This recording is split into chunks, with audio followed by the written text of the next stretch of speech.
Parte 13. O Eclipse do Rei. O Castelo Infinito não era apenas uma fortaleza. Era um organismo, o reflexo da mente fragmentada e paranoica de Muzan Kibutsuji.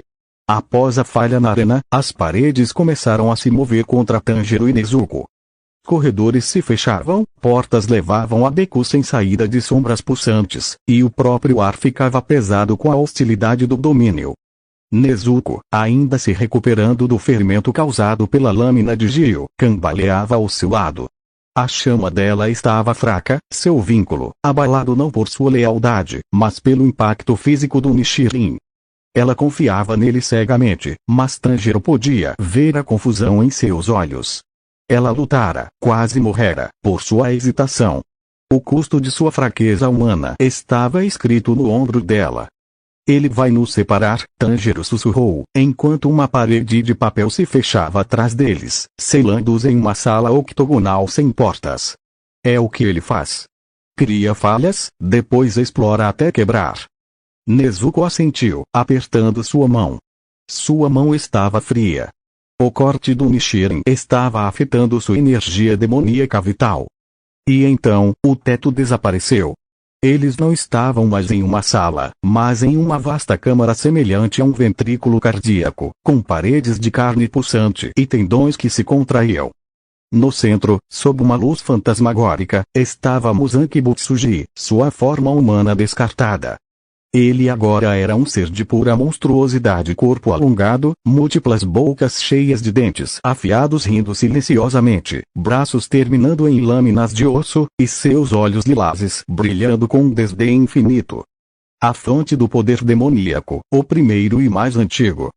Ao seu redor, materializando-se das sombras, estavam as outras luas superiores. Kokushibo, impassível, seu rosto inexpressivo. A casa, sorrindo famintamente.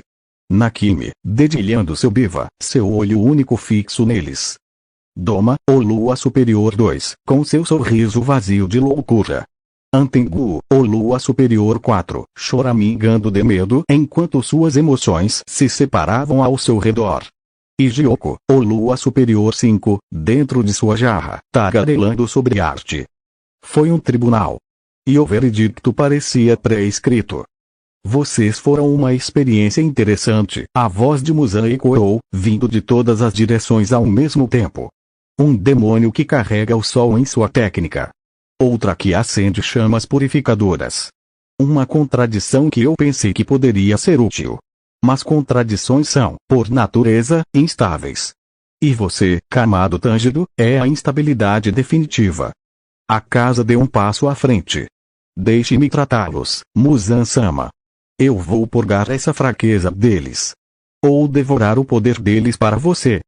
Silêncio, Muzan ordenou, e a casa recuou como um cão chicoteado. Os olhos de Muzan perfuraram Tanjiro.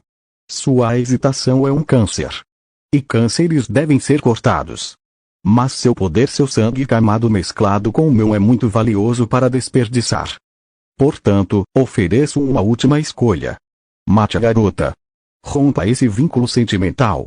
Tome todo o poder de Lua Superior 6 para si mesmo, e eu o integrarei completamente.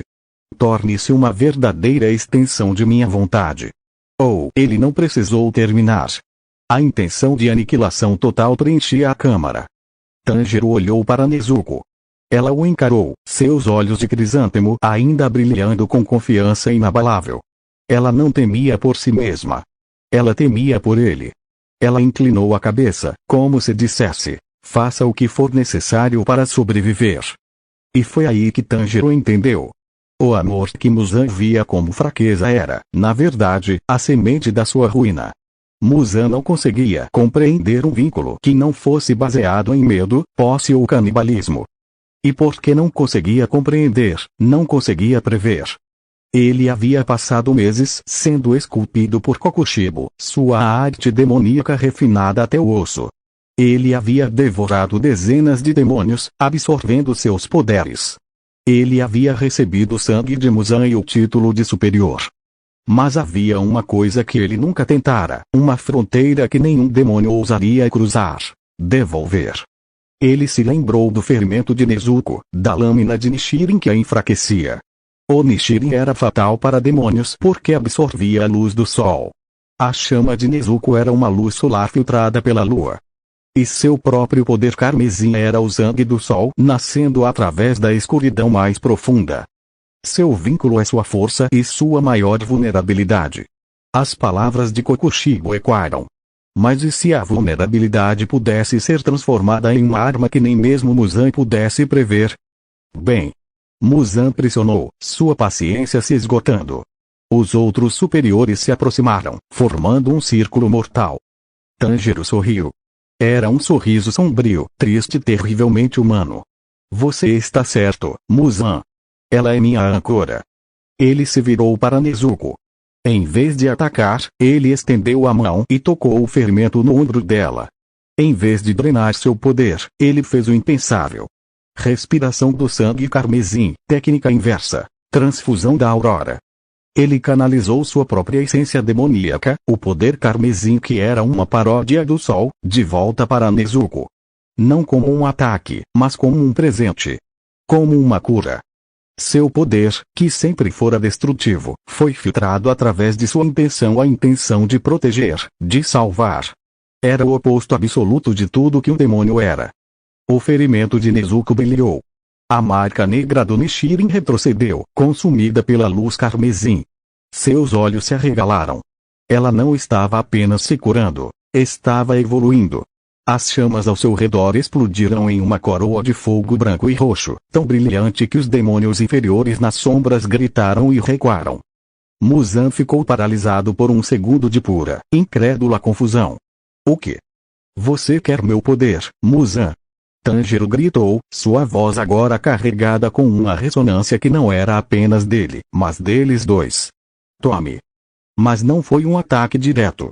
Foi uma inversão. O vínculo entre ele e Nezuko, que Muzan via como um ponto de drenagem, tornou-se um circuito fechado. A energia de Nezuko, agora supercarregada com sua cura carmesim, fluiu de volta para ele, mas purificada, intensificada, tornando-se algo novo. Poder do alvorecer profano. Ele não estava roubando o poder de Muzan. Ele estava criando um contraponto. Muzan, enfurecido, atacou. Seus braços lâmina dispararam como tentáculos, cada um capaz de cortar uma montanha. Kokushibo se moveu, sua respiração da luna cortando o espaço. A casa avançou com seu compás Needle, buscando um núcleo. Tanjiro e Nezuko se moveram como um só. Ela criou um domo de chamas da aurora purificadora, uma defesa absoluta que incinerava os ataques físicos e espirituais antes que pudessem tocá-los. Dentro do domo, Tanjiro se concentrou. Ele não estava mirando em Muzan. Ele estava mirando no vínculo. Cada demônio ali, incluindo Muzan, estava conectado pelo sangue. Era uma rede, com Muzan como um núcleo central, o parasita original.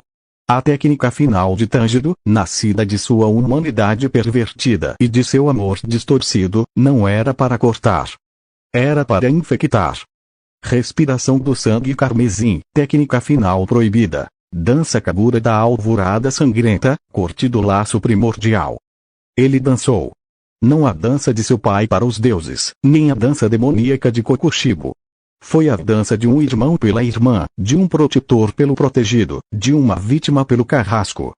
Cada movimento canalizava o poder do alvorecer profano, a fusão de sua escuridão e da luz purificadora de Nezuko em um único corte conceitual. Ele não cortou a cabeça de Muzan. Ele cortou a conexão de Muzan com seu próprio sangue. O efeito foi catastrófico. Muzan gritou, um som de puro terror primordial, enquanto sentia seu controle sobre seu próprio poder, sobre o sangue que ele espalhara por séculos, se desfazendo. As luas superiores gritaram em agonia simultânea, suas marcas queimando, seu poder que era um empréstimo de Muzan começando a se desfazer ou a se voltar contra eles em uma rebelião celular. O castelo infinito tremeu. Nakimi perdeu o controle, suas dimensões desmoronando. No caos, Tanjiro não buscou matar Muzan. Ele buscou o núcleo, a vontade fragmentada, o medo primordial da morte solar que era o verdadeiro cerne de Muzan. Com Nezuko alimentando-o, ele se moveu através das defesas despedaçadas de Muzan e agarrou esse núcleo, não com garras, mas com sua própria essência Kamado, que carregava a marca solar que Muzan tanto temia. Você queria a perfeição, Tanjiro sussurrou, seu rosto a centímetros do rosto contorcido de Muzan. Aqui está. A perfeição de um fim. Ele não absorveu. Ele sobrepôs. Como um enxerto, ele forçou sua própria vontade, seu vínculo com Nezuko, sua humanidade corrompida mas ainda resistente, sobre o núcleo da vontade de Muzan. Foi um suicídio psíquico e uma usurpação. O poder monstruoso de Muzan não fluía para ele. Ele se tornava o recipiente. O corpo de Muzan começou a desintegrar-se, não em cinzas, mas em luz negra que era sugada para dentro de Tanjiro. As outras luas superiores desmoronaram, algumas desintegrando-se, outras fugindo para as sombras que desapareciam. Kokushibo, por um último instante, encontrou o olhar de Tanjiro. Em seus 6 olhos, não havia raiva, mas um estranho respeito. Então, ele se virou e desapareceu em um corte dimensional, partindo para seu destino final em outro lugar. Quando a luz acabou, a câmara pulsante havia desmoronado em uma paisagem de ruína não dimensional. Nezuko estava ajoelhada, ofegante, suas chamas agora uma aura calma e solar. Diante dela, Tanjiro estava de pé. Mas ele não era mais o mesmo. Seus olhos ainda eram carmesim, mas agora tinham faíscas de lilás ou lilás de Muzan.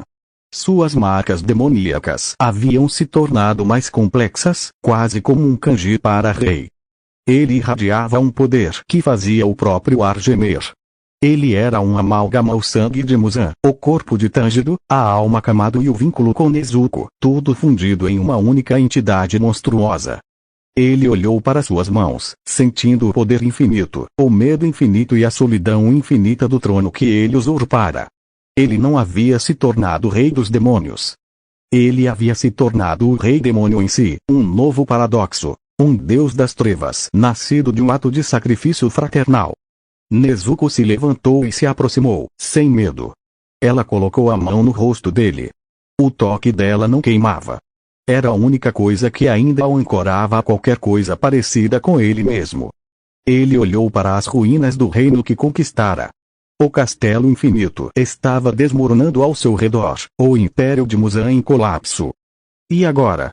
O sussurro de Nezuko foi a única coisa real no vácuo.